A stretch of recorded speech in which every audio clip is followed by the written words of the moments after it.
Hi, good morning. Welcome to Google Jamboard. What is it? Thanks for joining us today. We're happy to have you to join us to discuss the pros and cons of using Google Jamboard in your classroom. Let's start and check it out. So first of all, welcome. A little bit about myself. I'm Kathleen Sharkey, if you don't already know. I'm currently teaching alongside all of you at Hinsdale Central High School. This past school year, I spent most of my day teaching Algebra 1 and Geometry. Bonus, I got to teach part of Trig Honors this year, just for first semester as I took part of Kelly's maternity leave. I just wrapped up my 4th year teaching. This is my 2nd year at Hinsdale Central, which I think most of you already know. I am a graduate of Illinois State University, go Redbirds, and I'm also currently pursuing my Master's in Instructional Design and Technology at American College of Education. Here I've listed my contact information. Please feel free to contact me today, tomorrow, or anytime after this session. I am a big Bitmoji girl, so I apologize ahead of time for my corny Bitmojis that you're going to see throughout this presentation. Some of our goals for today and our learning objectives we are going to be able to learn what Google Jamboard is and where it came about. We will discuss some of its original history. We will also discover the advantages and disadvantages of Google Jamboard in the math classroom. And furthermore, we will have time to create an activity that can be useful in your classroom that involves collaboration and virtual communication. After this year, we definitely saw how important collaboration and communication definitely occurred virtually. We all have crazy schedules and life can take us on some wild adventures, but I really hope that today you will take the time at the end to try to come up with something that you can try. If anything we learn this year, just try and see what happens. We're going to have to let our creative juices fly. Let's pause and see what we already know about Google Jamboard. Grab a piece of loose leaf paper or scratch paper and jot down some ideas or things you know about Google Jamboard. Also consider the following. Have you used it in your classroom? If so, how? Was it successful? Any ideas of how we could use it? What are some of the other Google applications you have used in your classroom? Are you and your students familiar with Google Apps specifically in this course? We all know that we're a Google school and our students have used Google Apps in their other content courses. Perhaps they've already used Jamboard, but how comfortable are they in your classroom? Because the way your jam could look in English class might be completely different how your jam might look in math class. So it's really important if you take some time to just reflect, jot some things down.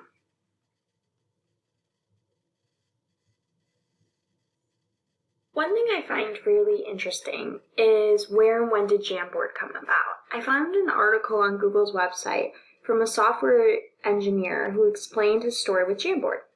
His name was Varghese, I hope I'm not butchering that. In 2017, he wrote this in 2017. He became a part of the team in 2012, and he presented in meetings that strictly use Google Docs and Drive tools. He writes, I'm a visual thinker and I prefer sketch notes, or express an idea by showing it. This made me think there had to be a better way to share visual ideas across geographies when conferencing. According to Varghese in 2017, Google Jamboard was originally created by himself and a fellow software engineer, T. It was created in 2013 as a part of a Google Hackathon competition. T and Varghese worked together remotely to refine and enhance Google Jamboard from 2013 and on.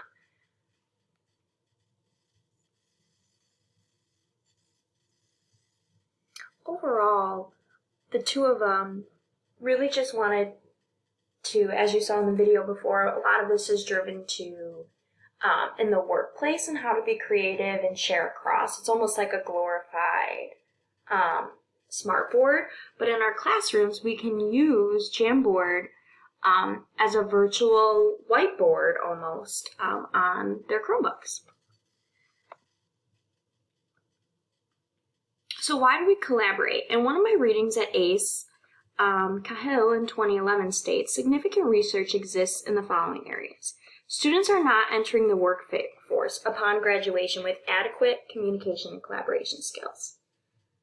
The demands of technology are increasing. Universities need to find ways to save money. Companies are hiring more remote workers, and more online courses are being offered at universities. Our whole goal as teachers is we want our students to be prepared outside of the classroom. So this is a huge thing, is we want them to be prepared for the workforce. So I think why it's really important that we collaborate is we need to build a better classroom environment and rapport. We need to prepare students for future endeavors, and we need to build upon their critical thinking and problem-solving skills.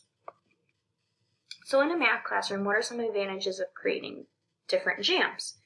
You can access the jams on these devices, on any device at any time. It allows for them to express their creativities. We can share and brainstorm ideas with each other. It's super easy to share through Google Meet or Zoom. That's live in real time. You can share a link with others, so you can post it on your Canvas page so kids can easily access. It's essentially a virtual whiteboard with the ability to add photos, text, post-it notes, and much more. Some things that I like to do, I like to use it to track different progress done by different students. I like to assign students a color, so they all have to complete each step, but everyone takes turns writing in their own color. This can help by assigning roles.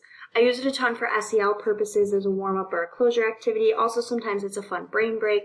Just the other day, I had kids, I opened a Jamboard, and I numbered off the students. I said, hey, you're number 1, you're number 2, you're number 3, whatever. So they each got their own slide.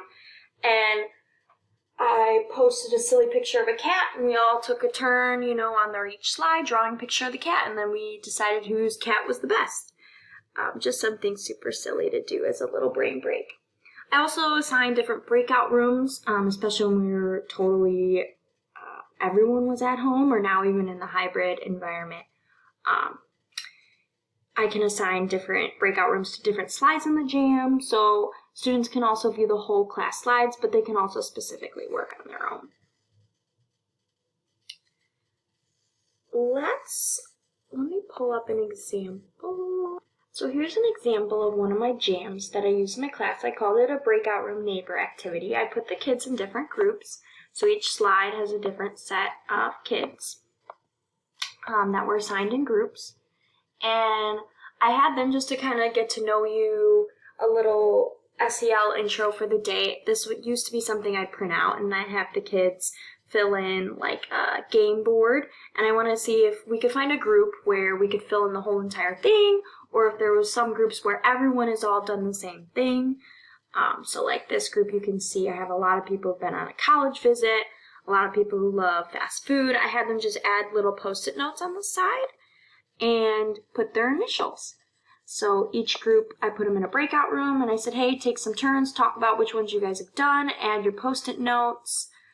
Some groups did more than other, and add their initials. And then after we would all talk like, oh, Mateo, where have you been outside of the country? Or, Kaylee, why do you love to cook? What's your favorite thing to cook? So it was just kind of fun little pause.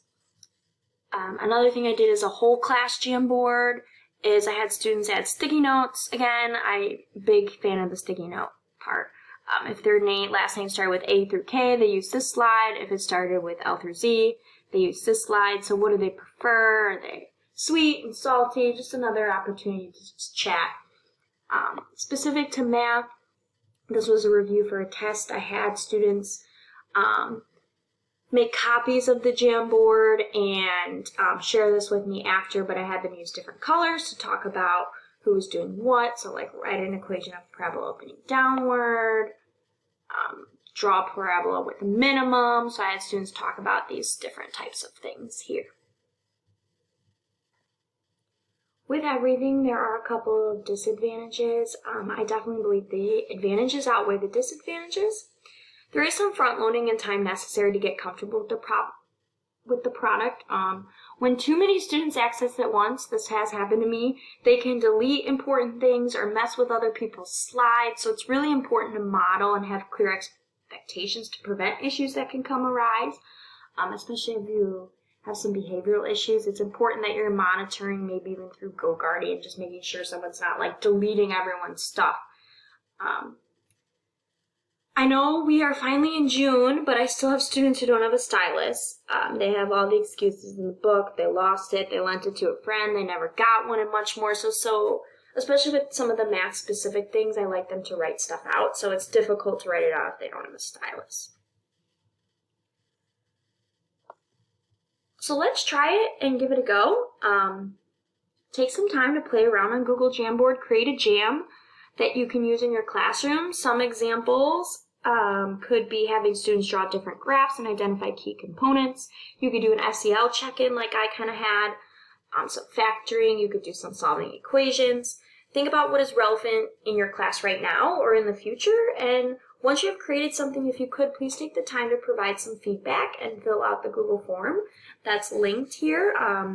I will send you a copy of these slides so you can directly click on this. This is also linked to Google Jamboard if you want to go directly to the site. This has been this is a great opportunity here on the Google form for you to let me know what I can do to improve this PD in the future and answer any questions you have while you're working. Overall, thank you for your time today. It's been greatly appreciated. Go and get creative, and I can't wait to see what products you guys have come up with. Side note, here's a copy of my references that I utilized today. Otherwise, go get it. Thank you. Have a wonderful day.